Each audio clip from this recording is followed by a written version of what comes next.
Back to America on the Road with Chris Teague, Jack Nerad back with you. It is road test time for us on America on the Road. We love testing cars. And well, I was driving with my family the 2024 Toyota Sequoia TRD Pro.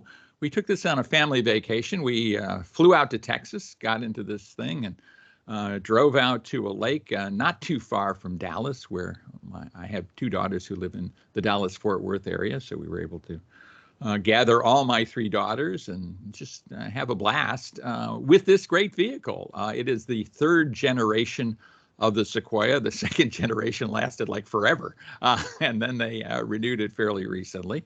It is a three-row SUV, and we were just talking about that. Pretty useful in this case, a full-size segment vehicle that competes with things like the Chevrolet Tahoe. One of the calling cards, though, is it has a hybrid powertrain, so that makes it more efficient than many of them out there. It's available in 5 different grades as well, or trim levels.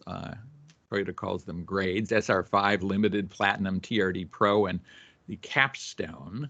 And as I mentioned, we were driving the TRD Pro because, you know, we're off-roaders, true and true. A lot of fun. All the Sequoia models, including the Platinum, the Sequoia Platinum 4x4 can now get a TRD off-road package if you'd like. So that's new for 2024. And there is a new color for the TRD Pro, and I think our vehicle had this very vivid color. When you're driving something like a TRD Pro, you're going to get a lot of attention. The color will even give you more attention. Let's talk about powertrain. Twin turbo V6, 437 horsepower, and a whopping 583 pound-feet of torque. I felt never lacking for power. It has a motor generator within the bell housing between the engine and the 10-speed automatic transmission. It has a 10-speed automatic as opposed to an electronic CVT that many hybrids have. It's a bit different kind of hybrid system than many of the Toyota systems. The TRD Pro is offered only as a 4-wheel drive vehicle with part-time 4-wheel drive system with a transfer case, so that's full-on off-road. What's your overall take on Sequoia and TRD Pro, Chris? You know, I was a Sequoia fan when it had the V8, and I'm still a Sequoia fan with the hybrid powertrain. I know a lot of people kind of threw their hands up and said, you know, I'm done, whatever. But I think, you know, the torque that you get and the capability is great. And in terms of the TRD Pro, you know, I think a lot of people view it as more of an appearance package, even though it does come with some pretty substantial upgrades. So I don't know how many of them are actually going to go off-roading in a full-size SUV like that, but, you know, you definitely have the power and the capability there if you need it. Yeah, I think you have the capability, like you say. I don't think a lot of people are going to do that, and having the capability, though, makes it worthwhile. And I think it is a fully capable vehicle. I mean, the fact that it has a 2-speed transfer case is one kind of indication of that.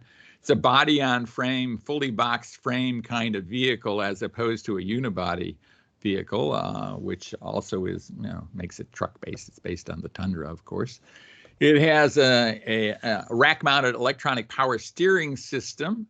Electronic power steering systems are typically not very communicative, shall we say, but this one communicates pretty well. It also has a multi-link rear suspension, which I think is a major advantage, and you can get load leveling air suspension and adaptive variable suspension. So pretty cool stuff there. I think overall, this worked as a suburban hauler. The Nerad family owns a very old Chevrolet Tahoe, very similar in size, and this had equal utility and versatility. Captain's chairs in the middle row, which is very nice, and power folding rear third row, which is actually reasonably roomy. It also has a removable cargo shelf system in the rear, which is interesting, and it will tow close to, well, a little more than 9,500 pounds. So overall, a very capable vehicle with a lot of